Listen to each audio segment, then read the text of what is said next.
Welcome back to the Marathon Conference Kickoff. Set for the second half in Louisville. Saturday Night Football on ABC. Presented by Capital One. This presentation of the ACC on ESPN, part of Marathon Conference Kickoff. Chris Fowler back with Kirk Herbstreit, Allison Williams. Miami on the road with a 14-point lead. And Louisville will get the football to begin the third quarter here, unable to create the kind of big plays downfield with the passing game that's been their trademark. Can they get it going here in the second half? And I think Miami deserves a lot of credit for the decent defense that they have played. They've kept their safeties back for the most part, not letting them go downfield. They're going to have to try to get some underneath throws and maybe get a Tutu Atwell loose and yards after the catch. But you're right, they've contained them pretty well. But De'Ara King's been a big part of this story tonight in this Miami offense. All of a sudden, they've got a confidence and a belief in themselves with him at quarterback. 158 passing yards. He did finish just 3 of his last 9, cooled off a bit as Louisville began to get the pressure going against him. Not the kind of first half Malik Cunningham wanted. They began to get the ball to Atwell, but it's very clear that the Canes are doing a good job at keeping his yards after the catch under control. Yeah, and a lot of times they have a guy underneath Atwell and somebody over top of him. That means other receivers are going to have to make plays. But with all that being said, keep in mind the difference really in this game was the red zone. Miami's gotten down in the red zone a couple times, came away with 2 touchdowns. Whereas when the Cards have gotten down in there, they've had to settle for 2 field goals. You heard Manny Diaz talk to Allison before halftime. He was hot about the lack of discipline. 8 penalties against Miami, most of them on the offense, and I think he feels like they should have a bigger lead. They kept their cool and their focus in that second quarter. Borregales, one of the stories of the first half for those 2 field goals, including the school record 57-yarder.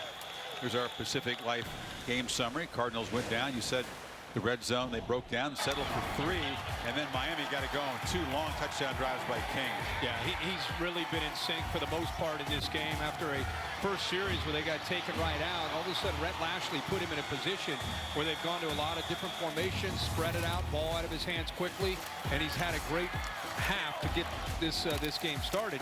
But boy, this Miami defense, give them a lot of credit for the way they've shown up prepared, been aggressive. We've seen some big plays from Jalen Phillips and these linebackers as well.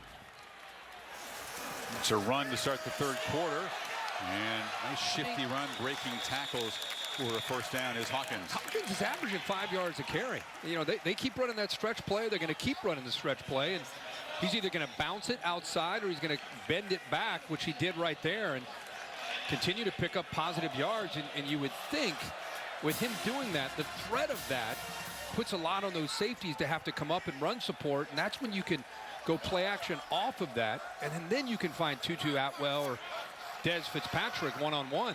It's a pass game that averaged more than 18 yards per completion last year, about half that in the first half. It's a pop pass to Atwell. He's got a couple of blocks on the edge and shows the speed, and corralled out of bounds after a short gain. Allison?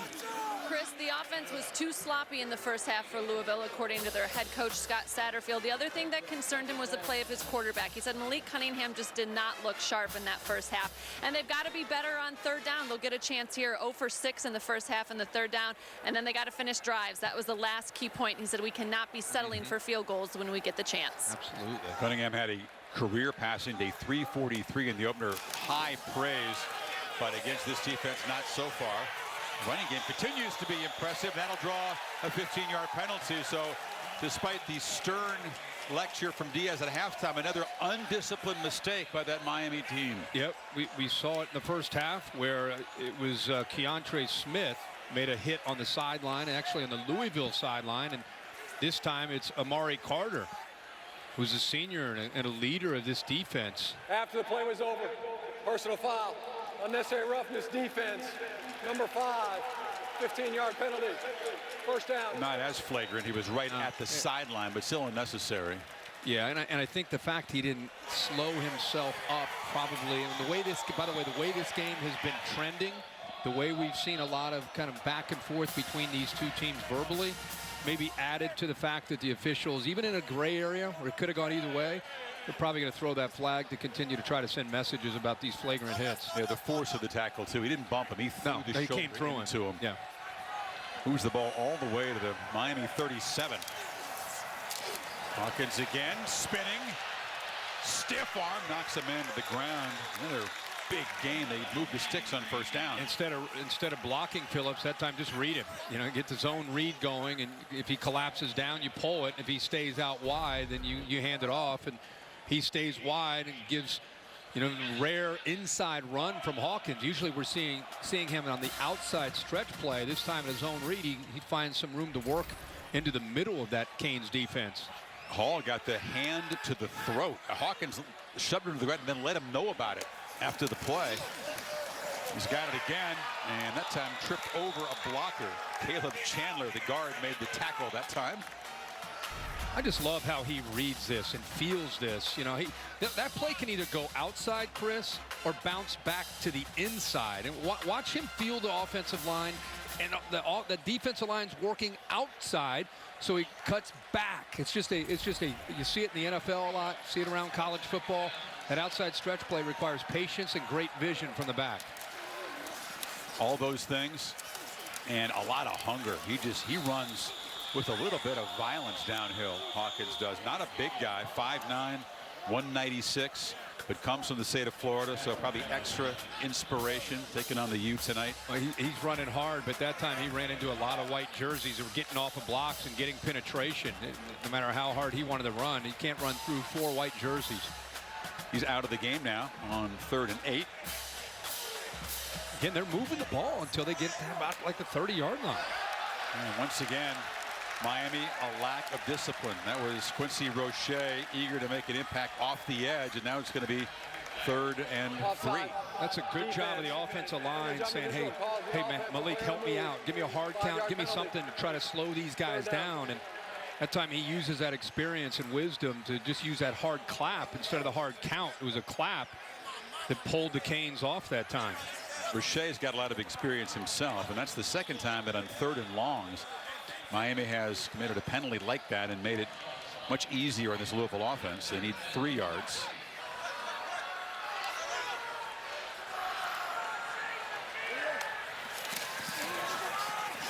Hawkins back in the game, nowhere to run, but he spins free.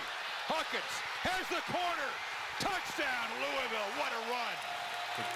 That whole drive was Hawkins. How about the outside stretch play? They go to it on 3rd and short, right? It's the bread and butter. It's what they've been going to. But watch how Miami takes it away. They're anticipating it. He's got nowhere to go. So instead of guiding outside, he bounces it all the way back. It gives you an idea about his vision and also how explosive he can be in pulling away from Amari Carter in this defense. Play stations the dictam, right? He hit the spin button. He hit the juke there. He accelerated. I think he hit all the buttons there. Turner with a conversion, exactly what Satterfield's team needed. They find the end zone for the first time to begin the second half and cut into this Canes lead. As you say, this is a game that felt like it was really one-sided for Miami, but give Louisville credit. Made some adjustments, came back in the second half. First possession, they get a touchdown, and we got a ball game.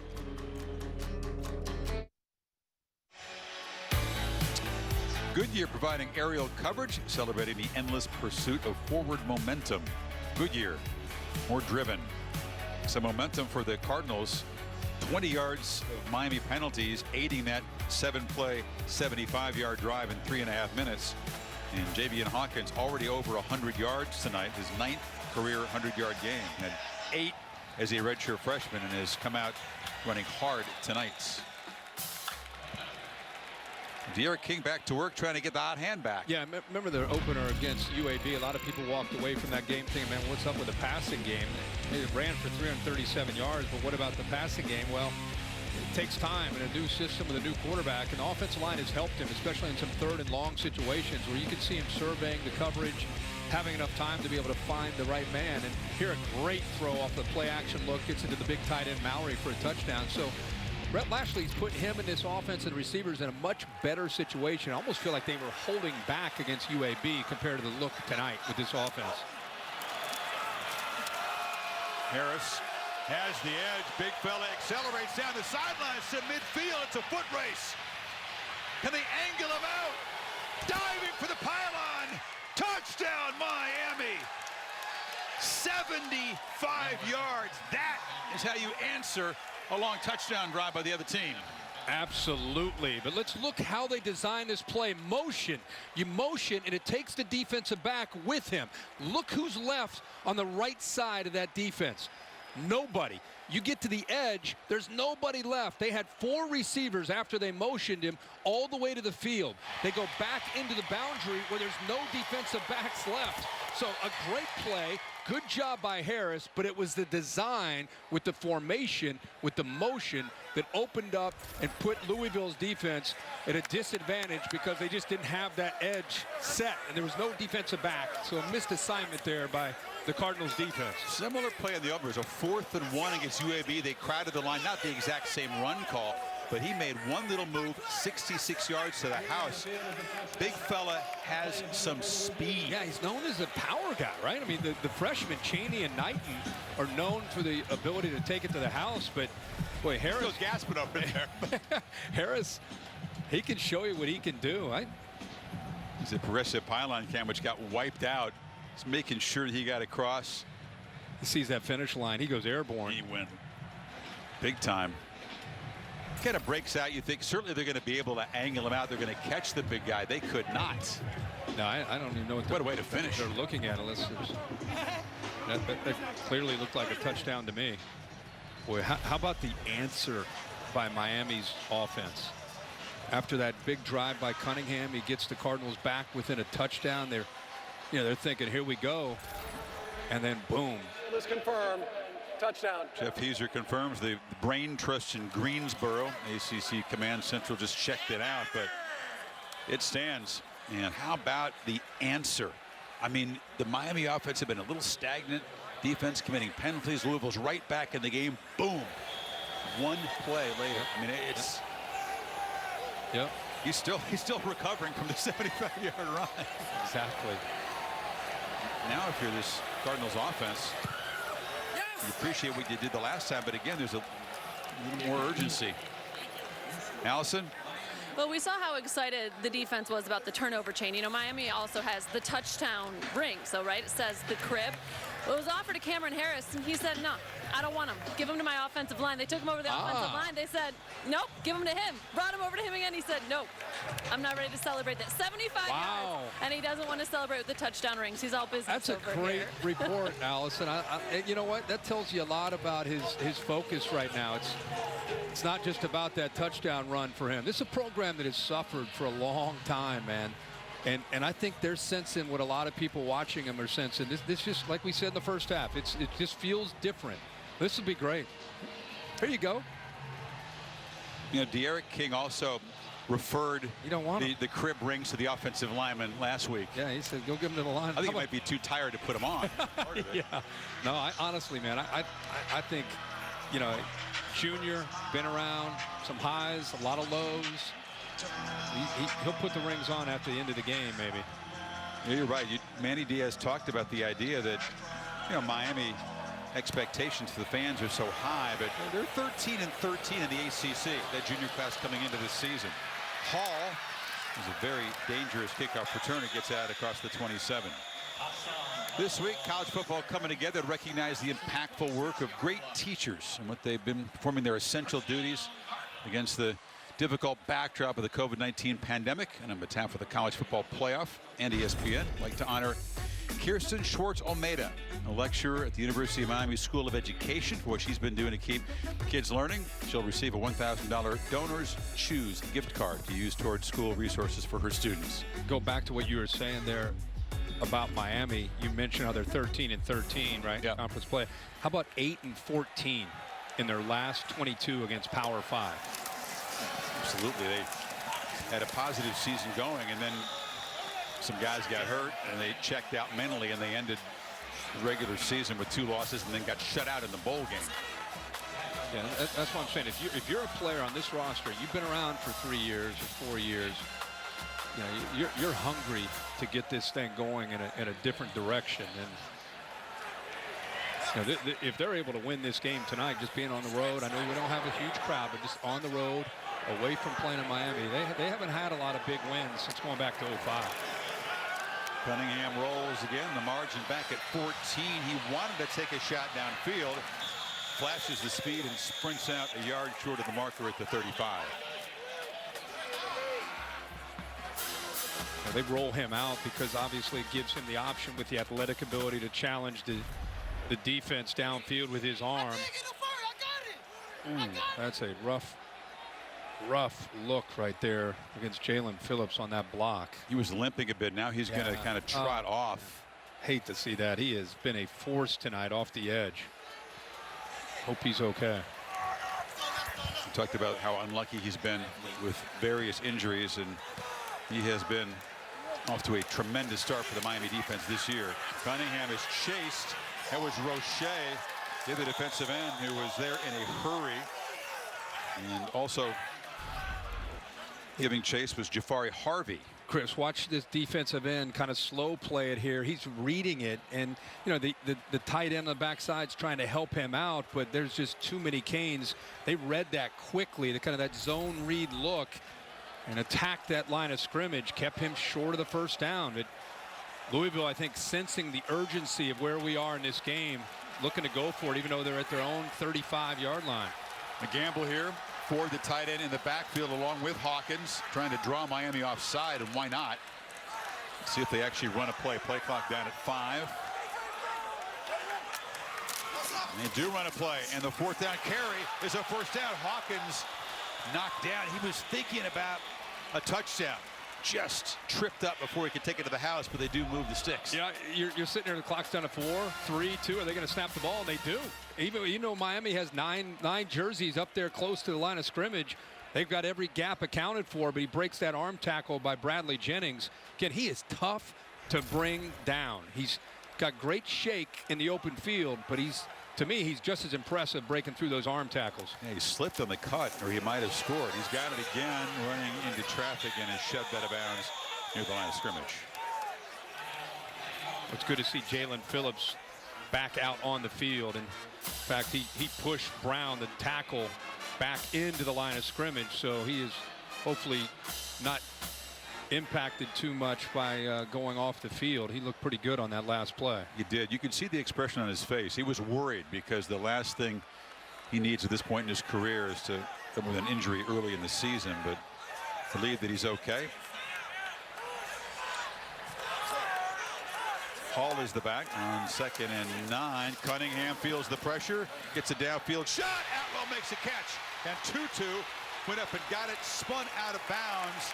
And finally, the Miami native makes an electric play downfield. But he got him one-on-one against Bolden, but this is still a tough ass from the slot against the safety, Bolden. That is a long throw to a short receiver. It's got to be right on the money. Bolden didn't really go for that stem at the top of the route. And give Cunningham a lot of credit. Like I said, right hash all the way over to the left side. It is a long throw and very accurate. 31-yard gain.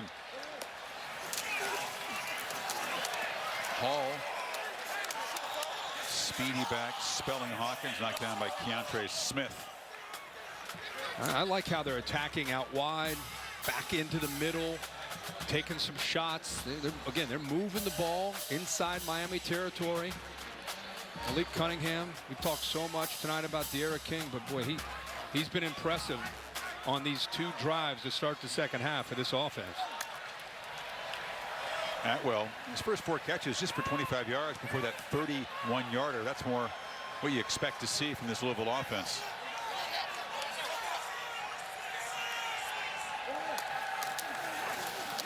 Hall through a crease, and he'll be knocked down just short of the marker. It'll be 3rd and 2 as they've moved into the red zone again. Yeah, Phillips that time widened out, thinking they're going to go to that stretch play, that outside play, trying to kind of set that edge. But again, we've seen a lot from Hawkins, but this time it's Hall. Bends that back underneath for positive yardage.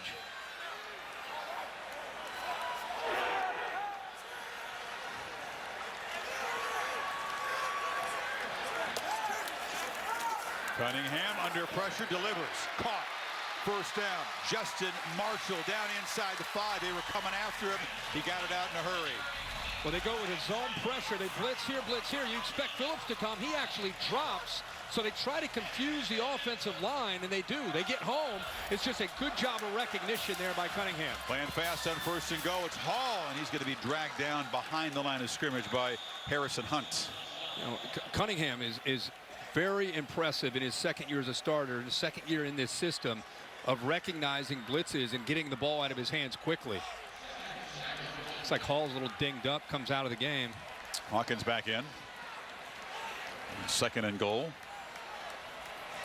Well, you can't have too many good running backs. It's a heck of a tandem. The Canes obviously have some young depth at the position too.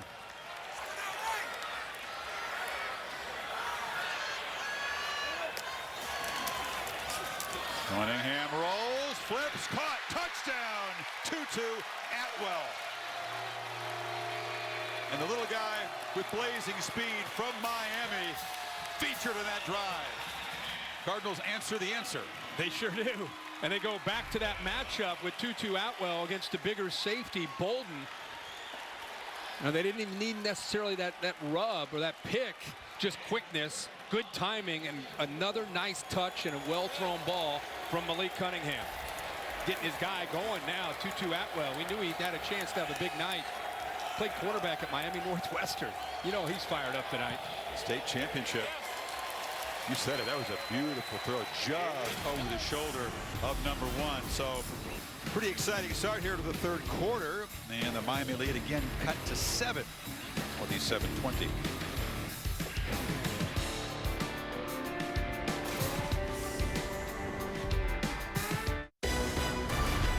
Saturday Night Football, presented by Capital One on ABC, is brought to you by General Mills. This football season, no matter where you are or how you pregame, we are all Tailgate Nation. Find game day recipes and savings at wearetailgatenation.com.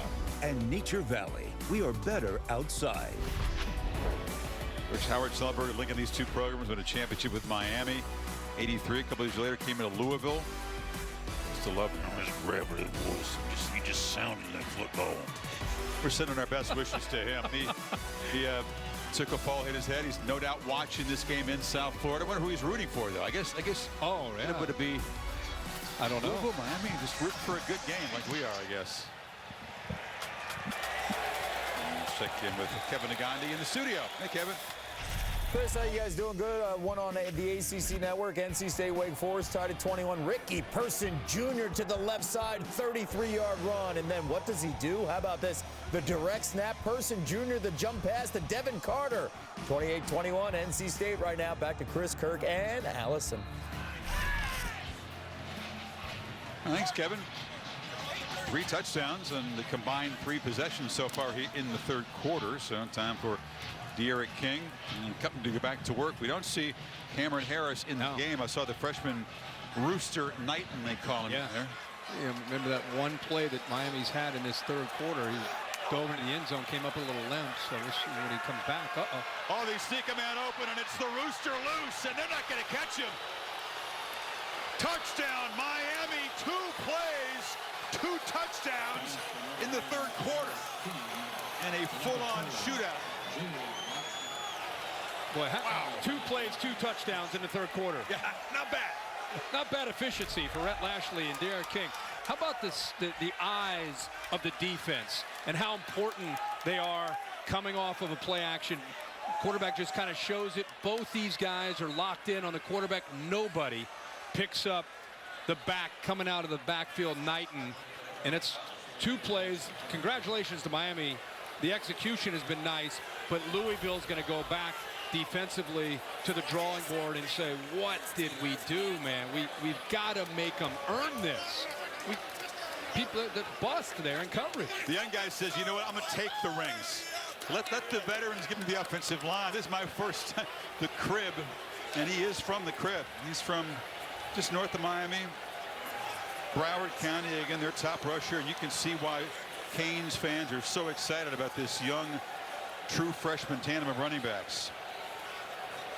Chayton, man, we're gonna check this out. Did Knighton make a classic freshman mistake? Did he drop the ball before he crossed the goal line? He kind of leaned into the tape like a sprinter. Wins the ball out. I think he's through, isn't he? It's in his hand. Does it lose contact with his hand? The progressive pylon cam may have a look down the line, and this is again the ACC Command Center in Greensboro. As we're taking a look at the replay, they have kicked the point after. So I guess that they made their decision that the touchdown stands. Just they're telling him, don't make it that close, young fella. Great job. Never do that again. Exactly.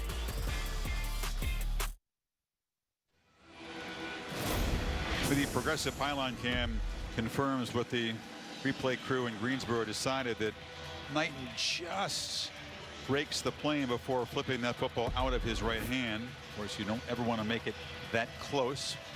We'll hear momentarily from our rules expert, Bill Lamagne. All scoring plays are, of course, automatically reviewed. And Bill, they decided pretty quickly that that was a stand. It is a stance, yeah, and the thing players better remember is, with all the cameras that are out here on the field, if that ball comes out early, it could nullify their touchdown. So these players have to take that ball across the line. Don't put it in my hands. Absolutely. He was getting some coaching in that area. Yeah, after the touchdown run. It's good you can learn a lesson like that as a young freshman back and not learn it from fumbling, not where it gets called. In the meantime, Kirk, Miami had some drives of the field in the first half, but now 2 one-play touchdown drives. Another awful bust by the Louisville defense. Yeah, secondary linebackers that time, eyes in the backfield, and almost like they had 8 men up close to the line of scrimmage, expecting a quarterback run. And a whistle before the snap. And again, this Louisville offense is put in the position of having to answer, suddenly down 14 again. Delay a game. Offense. 5-yard penalty. Still first down. That's a frustrating way to start a drive here. Cunningham has settled in. Clearly, Miami is going to have to play extra attention now to Tutu Atwell. After a quiet first half, he got heavily involved. The big play to set up the touchdown that he eventually scored. Maurice Berkeley, the third member of that rotation in the game, and he's got his first carry, banged into a blocker, and he'll be tackled behind the line of scrimmage. Roche off the edge, and Nestor Severa just shoved the blocker backwards. Allison? Chris, it hasn't been a great start to this drive, but it's been a really good start to the half for this Louisville offense. And Malik Cunningham, he just has a different look about him here in the second half. He is so locked in, so active when he's on the sidelines, and he just kept telling his guys on offense, believe. They are getting tired on that defense. We have them where we want them. Just keep working. He went over to his defense as well before he took the field. He said, guys, just keep playing. We got this. From the pocket. And as a miscommunication, Fitzpatrick broke the route off. The ball was deep, and a leaping attempt at an interception by Blades. That's where you have a go route, but if you feel the DB is going ahead of you, you pull it back, and instead of extending it downfield, and he sees that and feels that the DB's ahead of him, so he tries to pull it back, hoping it's kind of like a back shoulder fade type of throw, but instead of doing that, Malik Cunningham threw him down the sideline, so miscommunication on the adjustment. So 3rd and 20. You know you're going to have to deal with that speed pass rush of Miami now. Guys moving around. They twist, and they came after him, and that scheme worked. And wow, Louisville just went backwards in that possession. Roche. Yep, they were moving around to affect the pre-snap communication. I like this by Blake Baker, the defensive coordinator. He's out here. He's going to twist inside, but you see all this chaos as well. That offensive line's trying to figure out what's happening. Nobody picks up the twist. And we've talked all night about Phillips on the other side, but Roche that time on a big 3rd down makes a nice play. Wish we had the Steelers-Giants talking about the complexity of the pass rush, the speed. More and more teams on Saturday looking at Sunday, aren't they? Oh, yeah. These split schemes. Absolutely. Lupo gets the punt away, and this is returnable for Pope, who's trying to run and look for blockers. Now makes a cut back into the center of the field and will be knocked down in Louisville territory at the 41. So the Canes trying to build on this 14-point lead. Tomorrow afternoon, the WNBA playoffs continue. First at 1 o'clock on ESPN, the Connecticut Sun against the Las Vegas Aces and Asia Wilson. Then at 3 o'clock here on ABC, the Lynx and the Storm, game 1 of their conference semifinal series. Both games also on the ESPN app.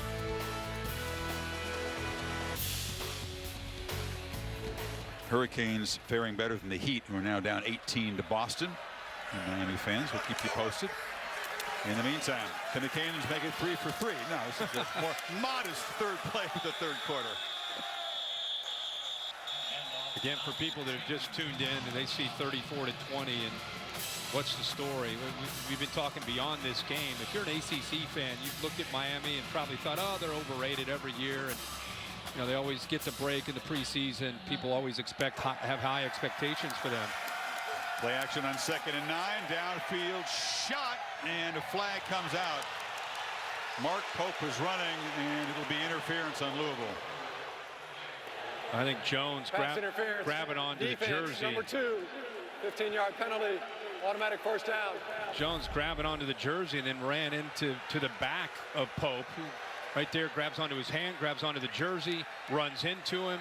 The 12,000 fans that are here didn't like it, but that's about as much pass interference as you can see on one play. I think he did it 3 different times. How about Lashley trying to make it 3 touchdowns in the first 4 plays of the third quarter? He's going to keep attacking. That's just in his DNA. Don Chaney is the back. They fake it to him, and again, involving the talented tight end, Brevin Jordan. I just want to finish that thought for people that are just tuning in. You know, Miami does get the benefit of the doubt because of their history and tradition, but they've struggled mightily, you know, in the last, you can go back 10 years, right? 15 years.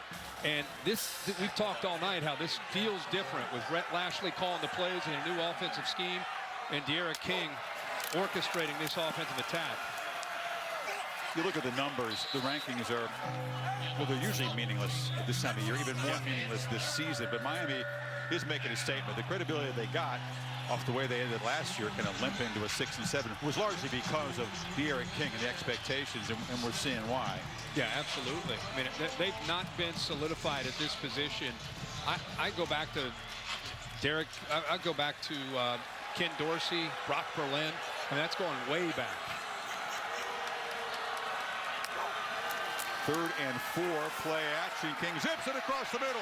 Catch made. Mark Pope stopped just short of the goal line. An accurate dart. And the Canes on the doorstep again. And I love this off the play action. He knows right away that he's got a safety in the middle of the field, and that he eventually is going to be able to hit that slant, and he does. Here comes the tempo. Running into serious traffic as Chaney did not get back to the line of scrimmage. Yeah, see Pope trying to extend, but his knee hits well short about the 2-yard line. The progressive pylon cam, a good view of that. But boy, I loved how quick, like you said, he threw that dart, but it was a quick decision. Pope heading out, limping.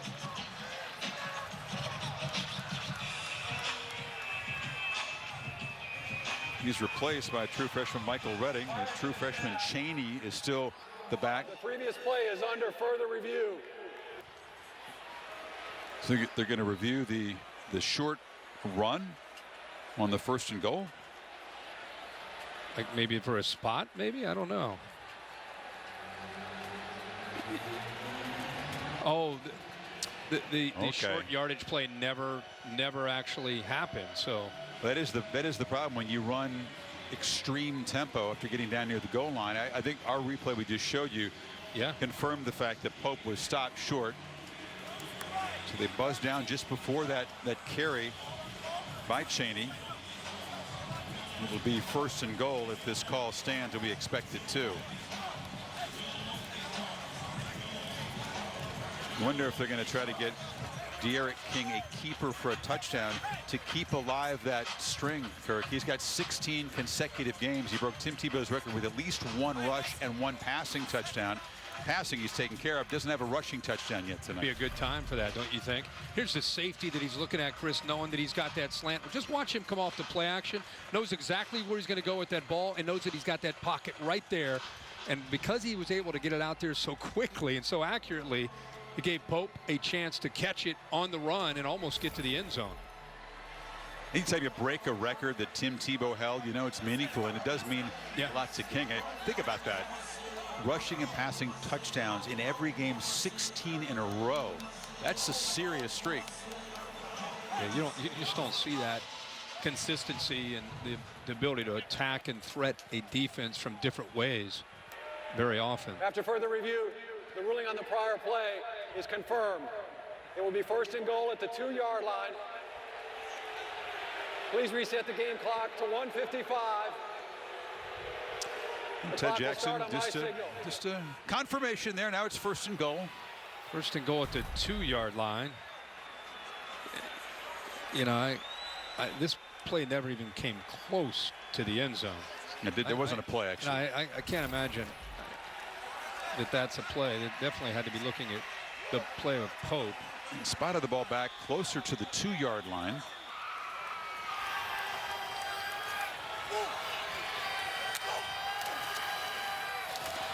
Cheney, much like the play that didn't count. That one does count, almost identical, and no gain. I think you could keep your streak alive here with a zone read. They're crashing down on the running backs? Yeah, I think you can pull it if you want and have room, or maybe roll him out off of an action look, give him the option to run or throw, but I'd get him on the edge. He's got the ball. He was thinking about heading to the end zone, but the Cardinals defense all over him is C.J. Avery. Big series here, backed up to the 5-yard line now. Yeah, I think they were thinking the same thing. Look out for him on the edge, and that's exactly what they did. They were all over him there. Okioki is right there. Did a good job. He had nowhere to go. So Louisville's defense backed up. Final minute of the 3rd quarter, trying to keep the Canes out of the end zone for the first time in a half.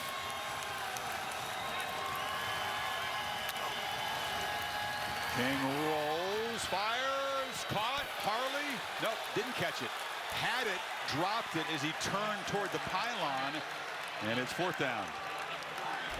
It's a nice route. He was on the inside. He went to the outside, man-to-man, got separation.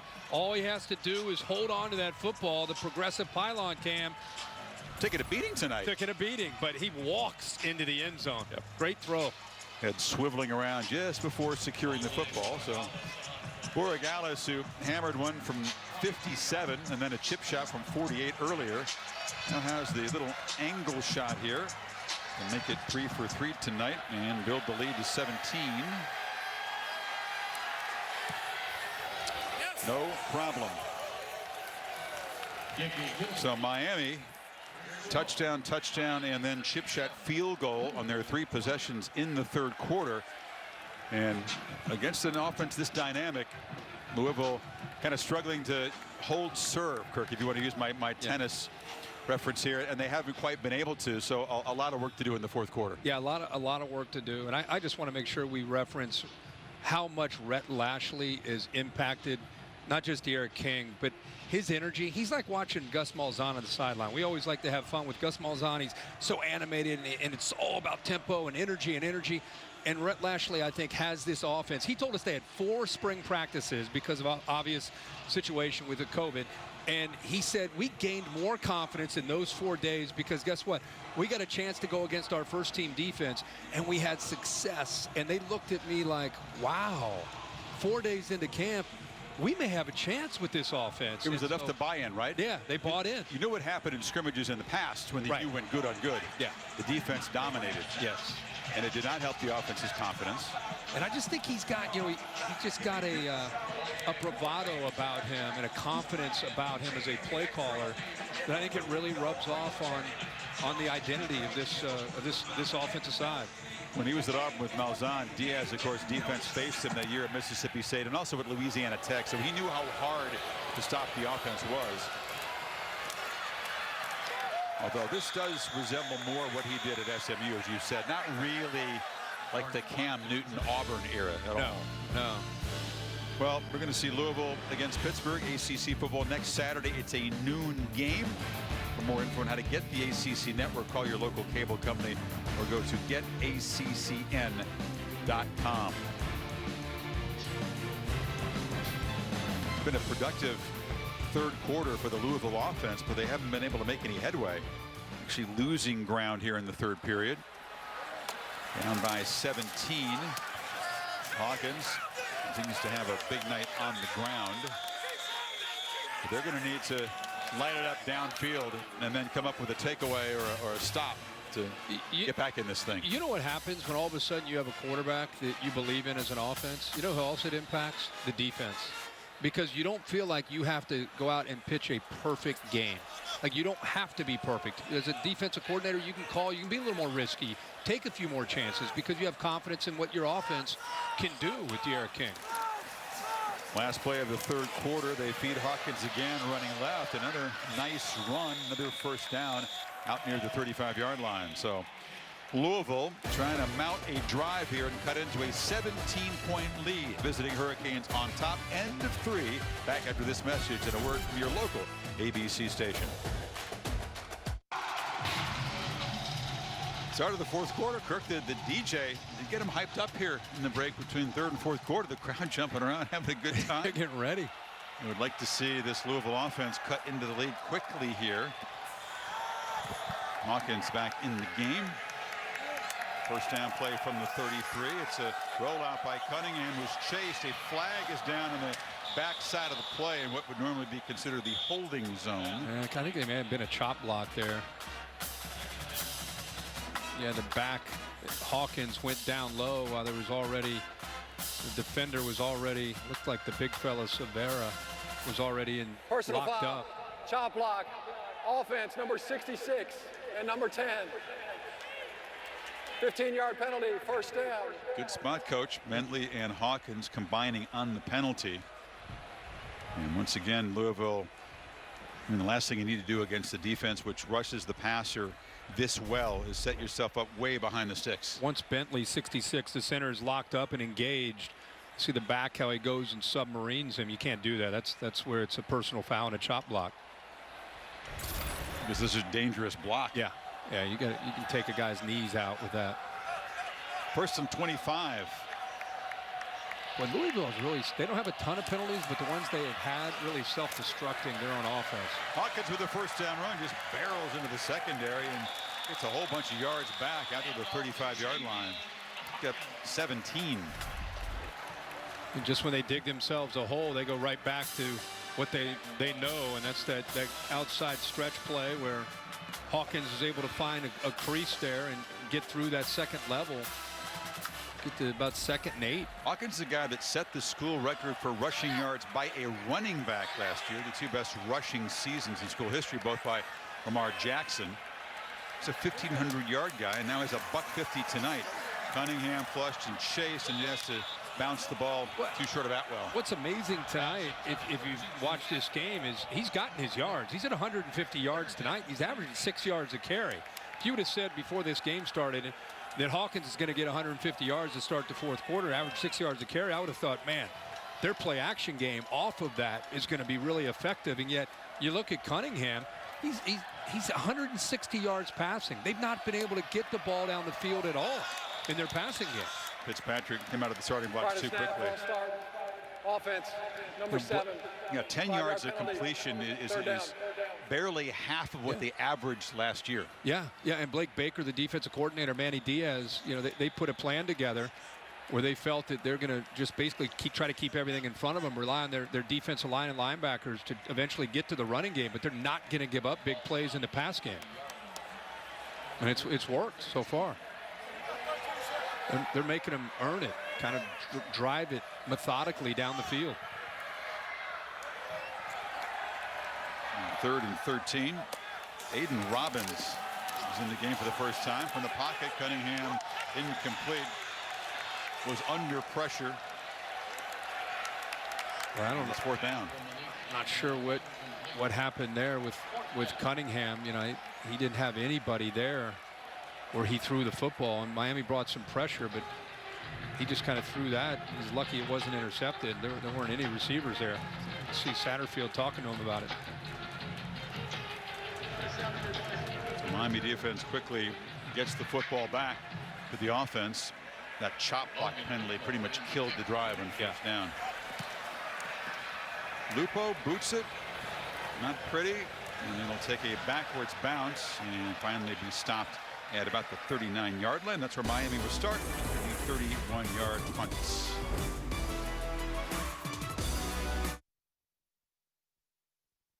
The first NFL game in Las Vegas is on Monday Night Football. Join Kirk Herbstreit and Reese Davis for a special Monday Night Megacast as they welcome guests to talk about Breeze and the Saints versus Gruden and the Las Vegas Raiders. Monday on ESPN2. You got the Ed for the Megacast on Monday night? Yeah. Yeah, we're going to be having all kinds of guests hopping in, joining us. It's going to be fun. King still got it. Zips it across the middle. Had a chance to hit Wiggins on the slant. Couldn't get it. Allison? Chris, one addition to the Miami Hurricanes staff this offseason was an absolute legend for the Canes, Hall of Famer Ed Reed. His official title is Chief of Staff, but he is kind of like an extra set of eyes for head coach Manny Diaz. He calls him his culture coordinator. He said his job is just to kind of see the things I can't, pick up on the little things. Ed said he is absolutely loving this role. It's still evolving, but it's one he's really cherishing, being back on the Hurricane sidelines. Jordan makes the catch. With a mask, it can be hard, but then you see that gray beard poking out the bottom. You go, that's got to be the legend. Man, I just love the hire by Manny Diaz. You know, like you talk about, you couldn't handpick a guy that can talk to these young players that are coming into this program about what this program means to him, to his teammates, to the past, the tradition, and everything that it's been about. And he can convey that better than anybody. Absolutely. Nobody has a more active legend alumni group than Miami. Sometimes it's not always positivity. They're very quick to voice their strong opinions and their high standards when things aren't going well, but it's great to have him on board. You said making real contributions really every day to this program. Yeah, now he's working the official. There's nothing wrong with that. He's getting in there talking to the official. But, you know, I'm not sure that's in the job description. By the way, everybody knows about him in the NFL. He had a Hall of Fame career. But for me, got a flag there. For me, I'd put him and Al Wilson, because when I first started doing this, loved watching these guys, made such an impression on me. Ed Reed, one of my all-time favorite college players I ever covered. I agree. If you're asked, who are the best players you've seen? The pass, holding, defense, number 7, 10-yard penalty, automatic, first down. Yeah, Mallory, the tight end, was trying to work free. They just grabbed him. He was really the only receiver down there. I think Hugh Green, of course, the Pitt legend. Clowney was a tremendous defensive player, but I think in the secondary, he would have to be one of the greatest I've seen in 30-some years in the sport. And for me, it was because of when he was in Miami. They were trying to get back to the glory years, and he was so instrumental in 2001 on the defensive side of the ball. He was like a coach on that defense.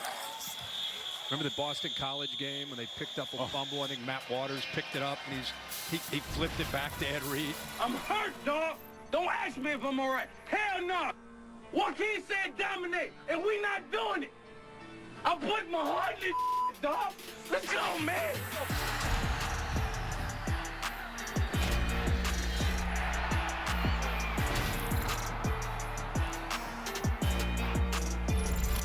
A locker room, you know, if you leave tape on the ground, you know, that means somebody's got to pick that tape up. You know, that's not someone else's job. You put your own tape in the trash. Pitch it far side on 2nd and 10. Catch made over there by Pope. Miami bench is actively involved. Enjoyed John with the DB over there. And then you're right, Lashley, foot on the accelerator. Up 17. They're still playing with tempo down here. We were talking at the break because I think the Miami fans are still kind of trying to understand who Rhett Lashley is. And if you don't know, he played high school for Gus Malzahn in Arkansas, and then he coached with him for 10 years. And what you're going to learn quickly about him is whether you're up or you're down or it's a close game, the foot stays on the accelerator as far as the scheme, as far as the tempo. You're up big here instead of working clock. They're going for another touchdown. And he still got it, zips it across the middle on the carom, almost intercepted. Making a diving at setup was the safety, Russ Yeast. Talk about efficiency, Kirk. He's known for running a lot of plays.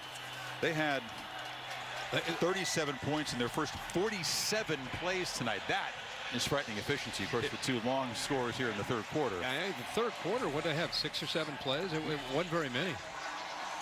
First 2 were 75-yard touchdowns. Right. But you don't see a Lashley offense run as few plays as this. They're sitting there just at 54.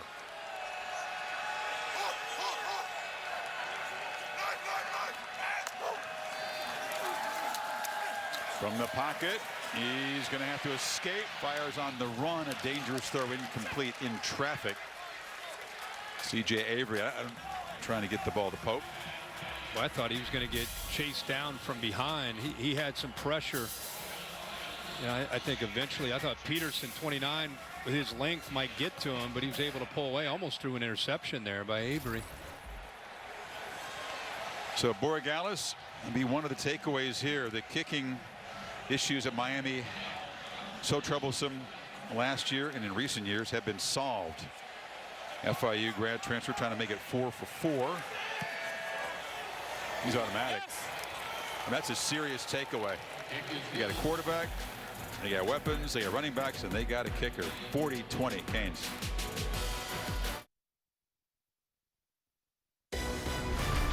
Saturday Night Football on ABC is presented by Capital One. What's in your wallet? In part by Pacific Life. More than 150 years strong. Trust in your tomorrow. And Marathon, fueling the American spirit. It's cool. The Muhammad Ali Center honoring Louisville's favorite son. There's Ali paraphernalia in the weight room here. The Ali family is so pleased the University of Louisville has embraced his legacy. Miami with 20 points at half and 20 after half. A 20-point lead, biggest lead of the evening here. We'll see what Cunningham can do. Needs a lightning strike badly to get Louisville back into contention. Borregales will hammer the ball deep into the end zone.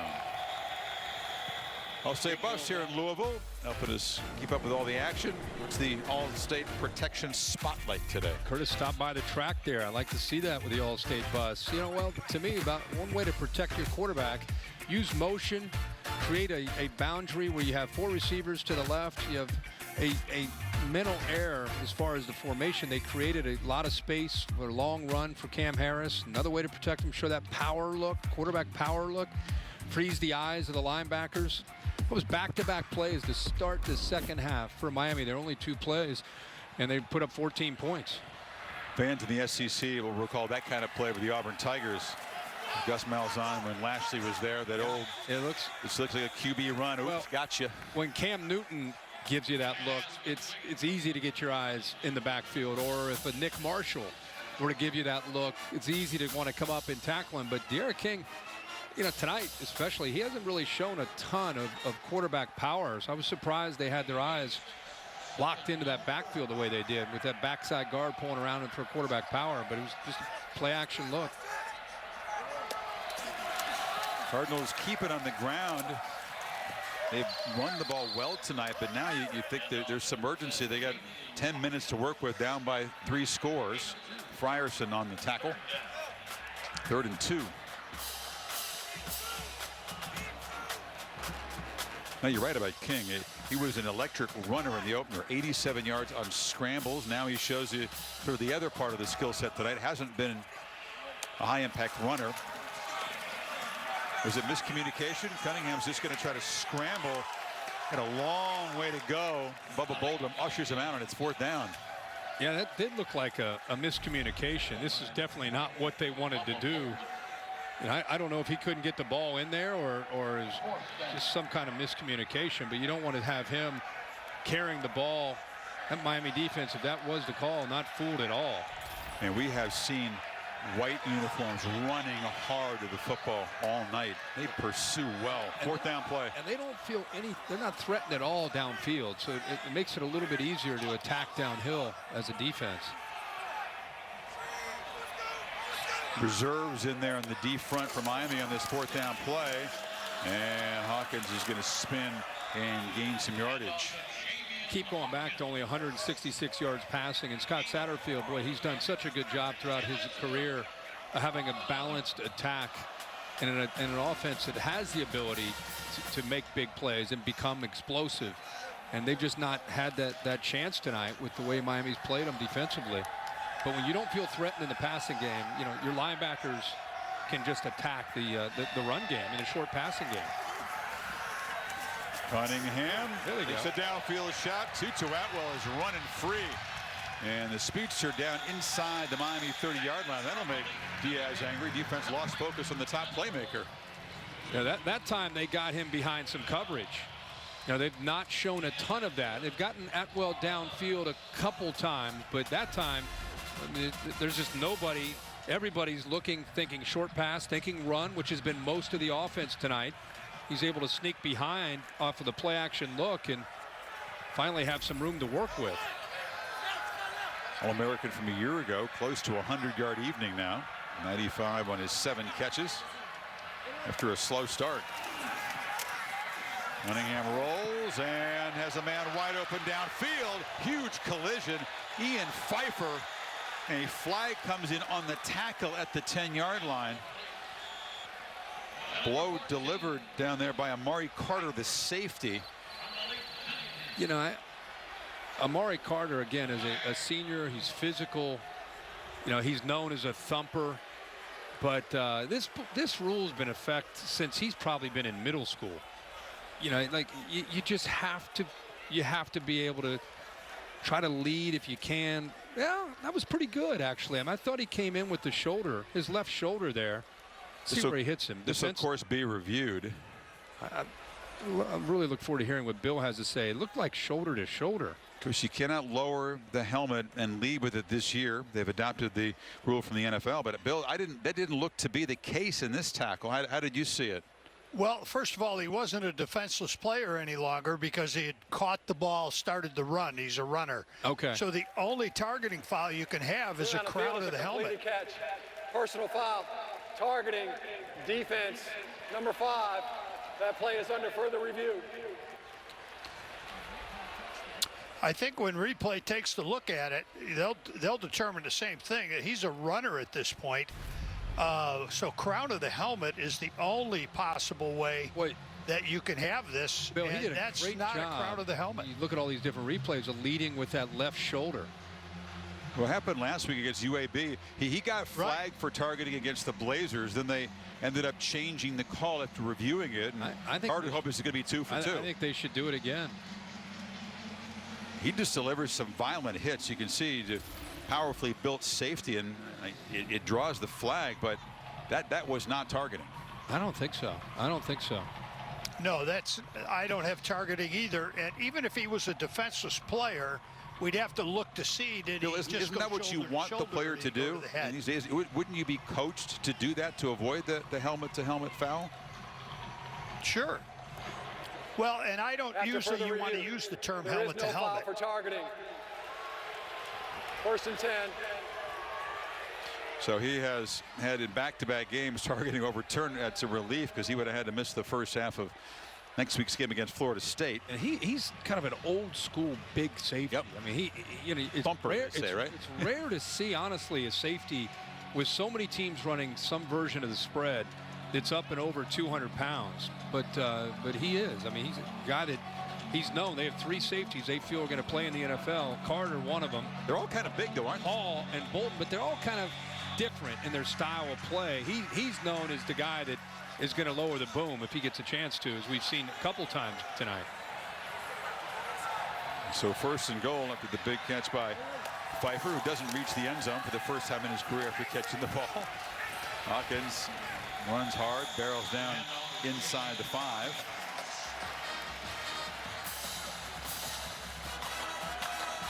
Louisville still fighting. They've spent about 3.5 on this drive so far, trying to cut into the 20-point lead. 8th play of the drive coming up.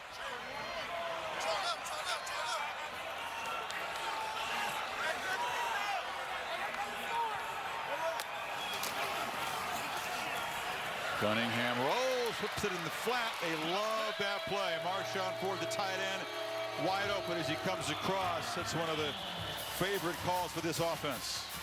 Plus, you throw Tutu Atwell in motion to give him a little bit more eye candy. He's here, and he just works out to the outside. Nobody picks him up. See a Miami Hurricane defender, Steed, trying to get out there, but there was just so much going on with the jet motion, fake the handoff up the middle, and then the backside H-back out in the opposite flat. That's a lot A lot of eye candy. Swiss Army knife of this offense. His 9th career touchdown catch for Marshawn Ford, and Louisville cuts the lead, still 40-27.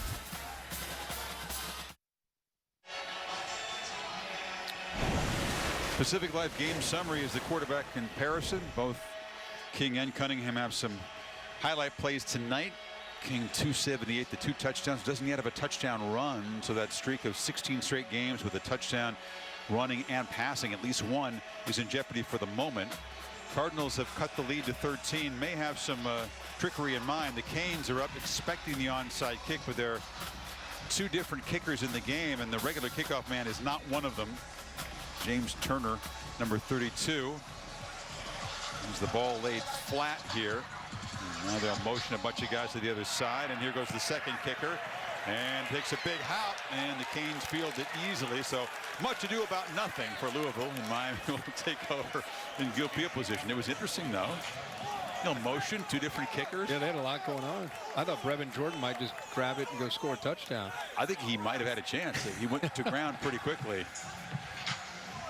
Well, talk about the quarterbacks in this conference. Obviously, the near lock to be the #1 overall pick, Trevor Lawrence, a quiet day in a rout. Beyond Trevor, though, there's talent, and we're seeing De'Aaron King, Ian Book ran for 3 touchdowns today, bounced back, wasn't great in the opener. Sam Howell, monster freshman year for Carolina, and Cunningham's very much in the conversation too.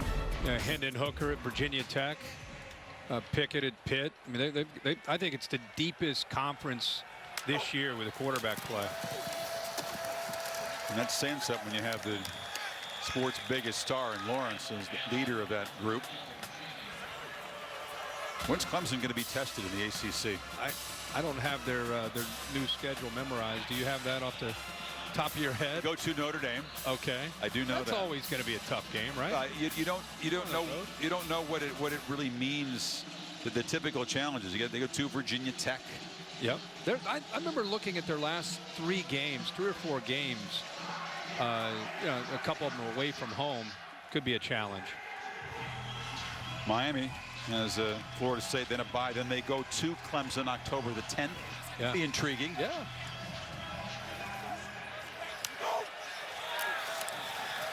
King as a ball carrier off the right side, gets it to the 40, and there's a flag on the play.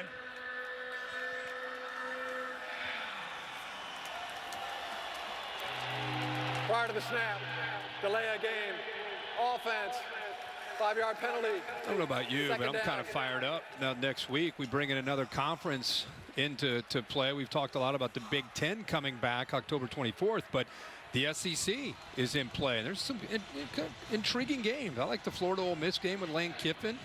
Kentucky Auburn, that could be a challenge for Auburn at home. Mike Leach going to LSU. Yeah, you have to filter everything through. What's wacky as Cheney gets the ball. Wacky about this. Wacky is one way to put it, not the best way to put it. But Jordan Hare is not the same perhaps as it usually is. It's still a challenge. The Kentucky Auburn game is intriguing, and then things really get interesting week after that. Yeah, it's just we obviously hope that everybody's able to stay safe, and we're able to kind of continue to keep these games going. I know that's a challenge every single week. 3rd and 12. Canes have 3 receivers bunched to the left. Missouri with all those players testing positive against Alabama next week. King fires down the middle of the field, and wide open is Brevin Jordan. Another coverage bust and a hat trick touchdown pass for De'Aaron King to cap a big night for the Canes quarterback. It was interesting to see Rhett Lashley trying to get the backup quarterbacks to yell to get the attention to De'Aaron King, and eventually they got it because they saw exactly what they wanted. That Louisville was outmatched to the field with 3 receivers. Nobody is a deep safety in the middle, and they knew that they had a shot to get vertical with Jordan. I mean, they were going crazy trying to get his attention to make sure that he saw what they saw, that they would get the right play called. Coaches have to wear masks on the sideline, so it's harder to project. So he did a smart thing. He had the backups yell in there. He did everything. They were going crazy, and he finally looks over. Oh, yeah, yep, we got it. Foot on the accelerator all the way to the end.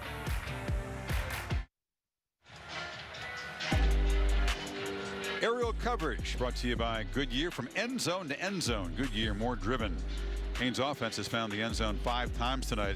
The 5 possessions after halftime: touchdown, touchdown, field goal, touchdown. 20 plays producing 27 points in the second half. Mr. Herbstreit, that is frightening efficiency. Man, I know we've talked a lot about Miami's offense, but it's not only a big story here, it's a big story in the college football landscape.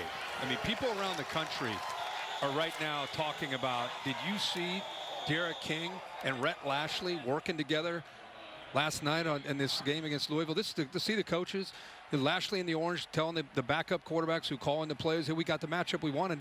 They're confused. They only have 2 guys. Then you see 10 comes out there late, Burns, and nobody picks up Brevin Jordan. So that was a nice job from the sideline, Lashley, seeing that there was confusion in the coverage again from Louisville, and why not take advantage of it? Even though you're already up big, keep attacking. You know, King last week didn't have the kind of game throwing the ball he wanted. He admitted to being emotional. The first game he plays since his father had passed away. Wanted to be perfect. Obviously, it's also his first game in a new system after a crazy offseason and only 4 spring practices. You can see tonight the full skill set that he's got throwing the football. This is more what he wants it to look like. I mean, we've seen enough of his game in Houston. Personally, I think he had one arm tied behind his back against UAB. And I'm not knocking Billy Clark and UAB. They got a nice program. I'm just saying I don't think they wanted to show too much if they can get out of that game with a win and try to maybe open things up more in the passing game for this opponent on the road against Louisville. Fitzpatrick makes the catch. Allison? Guys, I liked the adage that Manny Diaz shared, that a defense takes on the personality of its defensive coordinator, but an offense takes on the personality of its quarterback, and that will bode really well for Miami with Derek King. It's been a minute since this program has had that sort of maturity and leadership and poise at that position. I think they are really excited just about the complete package he is at the position. Allison, you're a grad. I've been saying Dorsey going back to like 01-02 era. Brock Berlin, who transferred over from Florida. I mean, I know they've had a few guys that have been okay, but not like, I'm talking like championship caliber. Right. Am I wrong? Am I going too far back? Well, I think they had some talent there, like a Brad Kaya, you know, guys that were highly recruited that had major potential, and you just didn't see it pan out. And I think a big reason for that, Kirk, is the lack of continuity throughout the years as offensive coordinator. Yeah. I mean, they never had a system in place for more than a couple years going back, you know, to when Larry Coker was the head coach. Yeah. Big play downfield to Braden Smith. Cardinals move the ball to the 32-yard line. Louisville's still fighting, still trying to make plays, and saw this young man make some plays a week ago. Braden Smith, a backup who has some great ability, even as a high school quarterback. You know, I'd throw Ja'Cory Harris in there, Brad Kaya. I mean, they've had some guys, right? But I'm just talking about with the system and the quarterback. It's definitely been a long time. So reason to be excited and optimistic in Coral Gables. Well, because the standards were so high.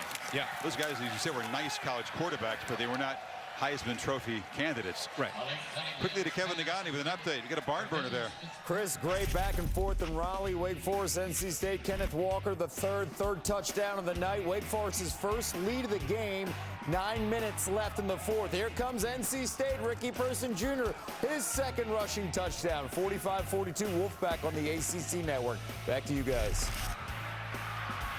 Fun night in the ACC. These games are going to be, I think, largely close in this conference. There's the run out of bounds there. That's the young ball king Robbins who fumbled it out of bounds. Talked about, you know, quarterback they have a star tight end, and there's a great tradition in Miami, of course. Oh my God. You want to go way back to like the Glenn Dennison days of Rob Chudzinski, Bubba Franks, Shockey, Winslow. I mean, on and on. And even recently, you know, guys like Jimmy Graham and Chris Herndon. Yeah. Now they got one in Brevin Jordan, who, as you said, is kind of a hybrid, not a classic tight end because he's so athletic and I think receiver. I think in this system, they're splitting him out more, especially with the improvement of Will Mallory. Cunningham on 3rd and 8. Catch is made by Fitzpatrick, who's got a first down inside the 20. And if I were Miami right now, and you can see the history of so many great quarterbacks, like you said, Chris, you were going back even further. Bubba Franks, or these are tight ends. Yeah. You can go back to Bubba Franks, Jeremy Shockey, Winslow. Olsen was one we forgot. Joku is another really talented player we see on Sundays. Pressure. Cunningham eludes it, scans the field, fires to the end zone, and a touchdown for Tutu Atwell. He's had a strong second half against his hometown team. Brought the blitz. Good job of stepping up and getting away from that pressure and eventually keeping his eyes downfield to find Atwell getting free in the back of the end zone. It's kind of what I thought we'd see more of tonight from Malik Cunningham. So as good a night as this has been for Miami in a lot of departments, offense, quarterback, kicker, Diaz will have some teaching points in this defense. They've given up 522 yards, obviously a little softer playing with the lead, but not what they hoped for. 304 passing yards by the Cardinals. Here's the Chick-fil-A rankings. Clemson in the romp over Citadel. We talked about Alabama opening against Missouri next weekend. Yeah, and, these rankings now with the SEC starting up next week and the Big Ten getting started, on October 24th. These rankings are very fluid. They're going to change quite a bit. Well, the shortened season, teams will play different numbers of games, and I think it's going to be hard for the committee. And in the opinion of a lot of coaches, it's going to be about opinions, subjective more than ever. And I'm trying to figure out, okay, what if the Big Ten plays 8 games or maybe less if they lose a game? How do you compare that to a 10-game schedule in the ACC? It's always a debate, and it's always going to be an argument at the end, right? Since we've started this playoff, because it's subjective. But I think you almost have to, it's going to be more subjective than it's ever been because of what you're talking about. I just want to say before this game's over, the next challenge for Miami, because they've had some ups and downs in recent years, is to not listen to the local media. Don't get on social media. People are going to already have them beating Clemson in the A. They just have to keep their nose down and just stay together as a team and just keep grinding. Don't listen to any of the hype. Don't listen. Good luck with that. But I'm just saying, the guys that have suffered through a lot of pain, a lot of agonizing bus trips, and you get on a plane and you lost another game, they've got pain that you don't forget about. They need to hold on to that pain and anger and not celebrate too much because there's such a long way to go. Well, the onside kick team is getting to use where they practice, and that was the little dribbler by James Turner. Did it travel 10 yards? I think they may have recovered it. All that trickery paying off there. That time they didn't use the other kicker. Turner, after the fake, kind of dribbled 10 yards, and the Canes' hands team fell asleep. So 2:06, 13-point game. Need a quick strike and another onside kick. Right back in this thing. Instead of going left to right, went right up the middle, and as you said, Chris, caught Miami napping there. He was a kickoff guy a year ago. Now he's a field goal kicker, not the regular kickoff man. Having a smile, and Hawkins had a big night, spun down, tackled in Miami territory inside of 2 minutes now. Still sticking with the ground game, down by 13. Yeah, you're right. They need a quick strike and at least a chance at an onside kick. Hoping that Hawkins could bust a big one on the ground. Now Cunningham steps up in the pocket. Can he escape? Bounces around, running sideways, and has to just throw it away. It's a good job just to keep that play alive. He got pressure right away. Nobody picked up Roche. Left tackle that time just led him through. Buden just let him in, and somehow he's able to shake away from Roche's. A big man with strong hands, but he got out of his grasp and at least bought time and threw it away to live for another down. Canes 2 sacks, but they've affected the quarterback a lot more often than that. On 3rd and 4, they bring some pressure again, and the pass is complete underneath and met right at the marker. Is Jordan Watkins, freshman receiver. Tackle made by Jennings, and they will move the 6. It is a Louisville first down. And Bubba Bolden has had a heck of a night in that secondary. Does a really good job of reading the eyes of the quarterback and understanding where that football is going to be thrown and then making tackles in space. Clock ticking down, minute 8, as Cunningham again tries to stay alive, is running backwards, lost the football, and the turnover chain will come out for the 3rd time tonight. Well, he was trying to stay alive and make a play, but left the ball out there hanging, and Zach McLeod came up with it. How fitting for Zach McLeod. He's a guy who has played a lot of football, decided to redshirt last year after the 4th game, just wasn't getting the chance to play the position that he wanted. They had some great players there at that spot with Pinckney and Quarterman, and so he decided to sit out last year to become the guy this year, and he's playing quick tonight. They blitz him, and now he's going to get the turnover chain if he'll accept it. We've seen some of the guys tonight not accept some of the jewelry, right? When they've come off to the sidelines, Cam Harris didn't want it.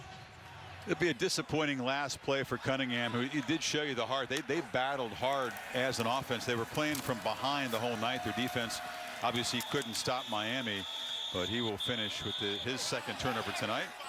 He says, yeah, I'll take that chain, that big sheet of Florida. Come on. There you go. See, he gets the ball away from him. Didn't keep the ball close to his body with 2 hands on it. Instead, he's trying to run for his life, gets the ball well away from his body, and McLeod saw that and knocked it away and jumped on top of it. So you think that Louisville, when we left here after they got routed by Notre Dame, you had positive things to say. I frankly didn't see it. Yep. You were right. They ended up as an 8-win team. Your impression after this loss, it'll drop into 1-1 and 0-1 in the league. I like the offense. I think the offense still has a chance to obviously do great things with Malik Cunningham, but I don't know about the defense. They really made some mistakes tonight, and they've got to go back to the drawing board and clean that up. And for De'Aaron King, with his mom Cassandra and family making the trip from Houston, they've seen both of his games, and this was a step up and so much to be proud of. He's just a really impressive person, dynamic leader, done wonders for this, and obviously you see the skills throwing and running. And you and I will get a chance to see him next week when we go down to Miami and they take on Florida State in a rivalry game. It'd be fun to see him in that game and against that defense. But if you're getting ready to play Miami, you better get ready for a different approach. Manny Diaz went out, made a great hire with Rhett Lashley, has a quarterback, as Chris just talked about, with De'Aaron King, playmakers, and more importantly, confidence, real confidence that they can win games because of the guidance and the leadership of that quarterback play in King. See the post-game elbow bump, very 2020. There's still some jawing. They're trying to get these teams to the locker rooms because some guys are still running their mouth at the other side, and the coaches are trying to keep them separated as the Canes make their way to the locker room. Ed Reed said, I remember this part of it. Well, I'm telling you, Ed Reed was around in some lean years on the back end of probation years. That's why I was saying, if you want to talk to somebody about pain, talk to Ed Reed about late 90s and before things got going in 2000 and 01 and 02. So he'd be the great guy to talk to about having a big win like this and not making too much out of it. Satterfield and the Cardinals huddling up on the field as the Canes make their way off, and we'll head to South Florida to see Miami and Florida State. That great rivalry renewed at Hard Rock Stadium in front of a small crowd. See at 7:30 Eastern time. 47-34, Miami comes on the road and gets to 2-0. Game produced by Bill Bonnell, directed by Derek Mobley. Thanks to our entire crew battling through COVID restrictions here. We'll see you next Saturday on ABC for the Seminoles and the Hurricanes. Except on the West Coast, stay tuned now for your local news.